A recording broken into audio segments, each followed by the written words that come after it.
Los alumnos del Instituto Joan Fuster de Barcelona volvían esta mañana al centro después de 2 días sin clase a causa de ese trágico episodio, la muerte de un profesor a manos de un alumno de 13 años que hirió a otras 4 personas armado con una ballesta. Sus heridos ya han sido dados de alta. Estudiantes que han parado frente a ese memorial improvisado delante de la puerta del instituto, en el que se amontonan velas, flores y notas de rechazo a la violencia.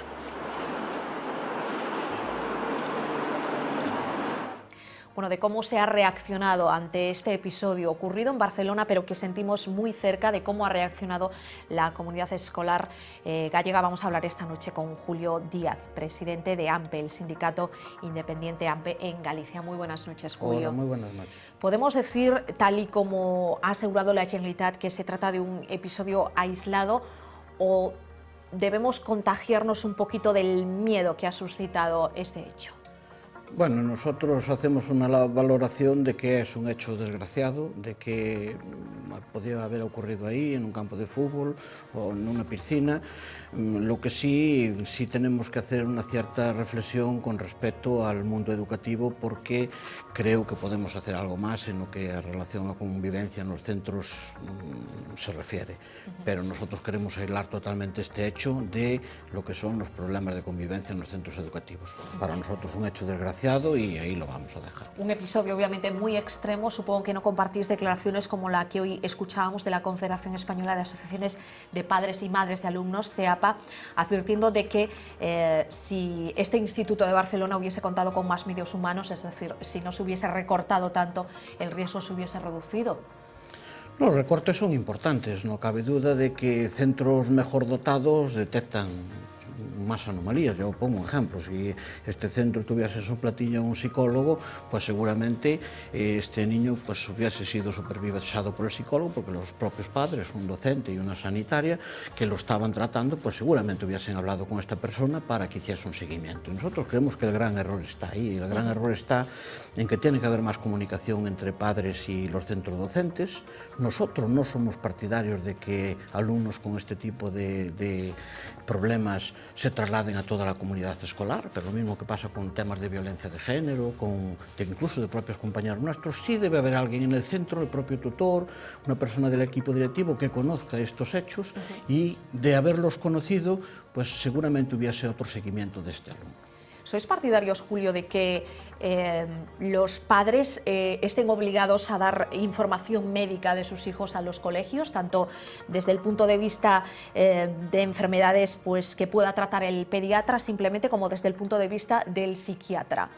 Sí, nosotros somos partidarios de que los padres tienen que tener en cuenta una cuestión, y es que muchísimas veces pasan más tiempo con nosotros en los centros que pasan en la propia casa, es decir, porque la mujer ahora se incorpora al mundo del trabajo, los padres normalmente trabajan, llegan tarde y son muy pocas horas las que ven a sus hijos. Por lo tanto, nosotros que compartimos esa tarea con ellos pues tienen la tarea de educarlos y nosotros de formarlos, deberíamos conocer todo ese tipo de problemática. Primero, porque nos ayuda sobre todo a tratar con el alumno. Por eso digo, no lo debe saber toda la comunidad educativa, porque también sabemos que los niños aprovechan toda coyuntura para arremeter contra... Pero sí... Establecer unos filtros, claro, unos determinados estamentos que sí lo puedan saber. Hay cierta confidencialidad en ciertos datos. Nosotros en nuestros centros, aquí en Galicia, tratamos niños con diabetes, que tienen un seguimiento especial, que ahora también estábamos pidiendo a la Consellería de Educación que haga unos protocolos y que está cerrando protocolos, y en ese tipo de medidas sí que podemos colaborar con los padres. Y yo creo que sí que la comunidad educativa debe tener con determinados filtros conocimiento de todo este tipo de características de los alumnos, porque al final pasamos muchas horas trabajando con ellos. Bueno, decías, los padres no hablan muchas veces, los alumnos no hablan muchas veces con sus propios padres, y a veces tampoco con el profesor, sino entre ellos, lo cual os dificulta bastante la labor del maestro a la hora de llegar un poquito más, acercarse a ese alumno o esa alumna. Bueno, sin embargo, los docentes Pasa y se ve, además en las declaraciones que hicieron los propios docentes de ese centro, ellos habían notado al niño cambiado los últimos días. Nosotros pasamos muchas horas con ellos, sí que detectamos pues cuando un niño está con bajón, cuando está sin bajón, cuando tiene problemas en casa. Nosotros además sabemos que muchísimos alumnos que tenemos con problemas, que les lleva muchísimo preocupación determinados temas, que les cuesta seguir determinadas asignaturas, pues porque tienen problemas familiares, que hay familias desestructuradas detrás, y nosotros eso simplemente con el contacto diario con los niños lo sabemos sin más información que lo que nosotros vamos observando y vamos viendo en los niños. Julio, vosotros hacéis un trabajo, un seguimiento anual a través de ese observatorio del informe del profesor, creo que se llama. El defensor del profesor, en el cual podemos ver efectivamente qué tipo de episodios de violencia o conflicto escolar se dan en Galicia, pero a través de los cuales también hay que reseñarlo, porque es importante decir que Galicia tiene una de las tasas más bajas de conflicto escolar de toda España. Sí, es un privilegio dar clases en Galicia. Nosotros, yo lo digo, todas estas entrevistas que estuvimos pues ayer y hoy dando a los medios, es lo primero que decimos. Yo no estoy en la ejecutiva de nuestra organización a nivel nacional y sé los problemas que tienen en Madrid, los problemas que tienen en Canarias, los problemas que tienen en Andalucía para impartir docencia en los centros. Es un privilegio dar clases aquí. Estamos hablando de un porcentaje de expedientes cerrados de 28 alumnos por cada 1000, que es un porcentaje bajísimo.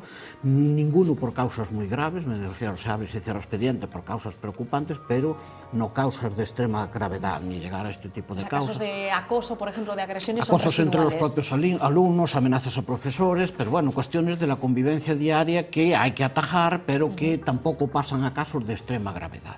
Nosotros es un tema que nos preocupa muchísimo. Cuando damos los datos del defensor del profesor, yo llevo 3 años recalcando una cuestión que a mí personalmente me preocupa muchísimo. Yo llevo 20 y tantos años en la docencia y a mí hay un tema que me lleva preocupando desde hace un tiempo, y es que se cierren expedientes a alumnos de primaria.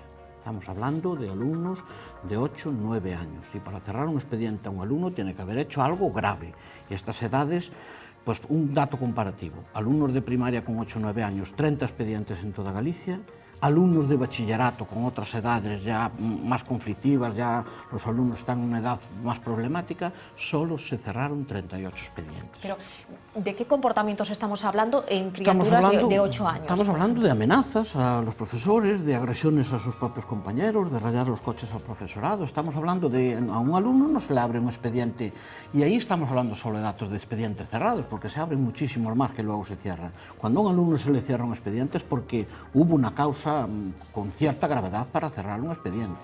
Y estamos hablando que cuando a un alumno de 8 o 9 años se le cierra un expediente, los temas son complicados a unas edades que no deberían ocurrir. Lo vemos pues cada poco, es decir, padres que se ven agredidos por sus propios hijos, que se ven psicológicamente incluso presionados por los hijos, y bueno, pues también tenemos que hacer una lectura a los padres y los docentes, ¿eh? Yo lo digo muchísimas veces, los padres tienen que ejercer la función de padres, tienen que educar a sus hijos, no se puede ir de colegas de sus hijos. Los docentes tenemos que ser docentes, tenemos que impartir docencia, no podemos ir colegas de no, ni ir de colegas tampoco de nuestros alumnos.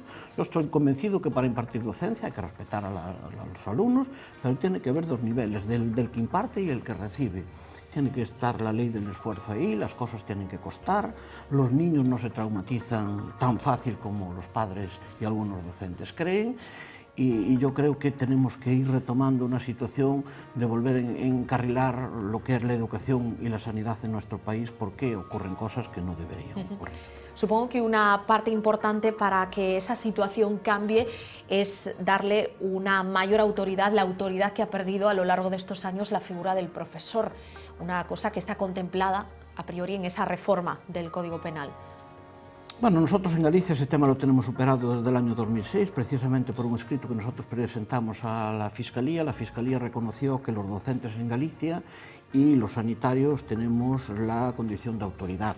Pero la autoridad no es la autoridad del uniforme, la autoridad hay que ganársela también. Claro. Me refiero que el propio docente tiene que tener su propia autoridad en el aula, y ya digo, ir de colegio con los alumnos no es un buen síntoma. Tiene que haber un buen nivel, una buena comunicación, pero el alumno tiene que saber que hay alguien que imparte y que él tiene que recibir, y que hay 2 niveles. Y nosotros es una de las cosas que yo, pues hace una semana, pues en una entrevista con un nuevo consejero de Educación, de las cosas que más me preocupé de trasladar al consejero, que la propia administración tiene que hacer un esfuerzo por mejorar la imagen del profesorado, porque hay que reconocer que en los últimos tiempos, bueno, pues hay declaraciones que no me gustan, de que trabajamos poco, porque, bueno, yo lo digo siempre, un papá viene y nos dice que le cuesta muchísimo sus 2 hijos pues mantenerlos en orden, y nosotros tenemos 28, tenemos 30, tenemos Pero que 30. muchas veces son los propios padres los que ayudan a que el niño, el chaval, tenga esa imagen devaluada del profesor. Claro, no, además, mire, el problema del informe del defensor del profesor, lo que aparece como primer ítem de preocupación y de primer ítem de llamadas a nuestro teléfono es por presión de los padres, no de los alumnos. Claro. Es decir, está ahí el informe que se puede ver, y los informes lo primero que dicen es que cada vez los padres presionan más en el ámbito educativo, a nivel de notas, a nivel de currículum. Nosotros no podemos entender que un padre con unos currículums que haya aprobado se meta en el currículum que nosotros impartimos en los centros. Yo lo digo muchísimas veces. Cuando uno va al médico con su hijo, el médico le da unos medicamentos, no le dice uno al médico, oiga, no le dé esto, que yo quiero que le dé esta otra cosa. Claro, ¿habéis tenido que pararle muchas veces los pies a los padres? Sí, pero no nos sentimos apoyados por la administración. El problema es que los equipos directivos tienen muy poco margen de maniobra y luego la administración no apoya en estas situaciones. Y nosotros creemos que, bueno, que todo esto del tema de la autoridad, de reforzar al profesorado, de campañas de imagen, y nosotros también tenemos que hacer un esfuerzo por recuperar lo que perdimos. Pero bueno, los recortes están ahí, 25.000 docentes menos, más alumnos por clase, menos atención a la diversidad, y luego no vamos a aprovechar la coyuntura para decir que pasan estas cosas, porque no tiene nada que ver. Lo que sí está claro es que con más medios se solucionan más problemas. Yo lo que dice Ver que con menos se hace más, no estoy de acuerdo.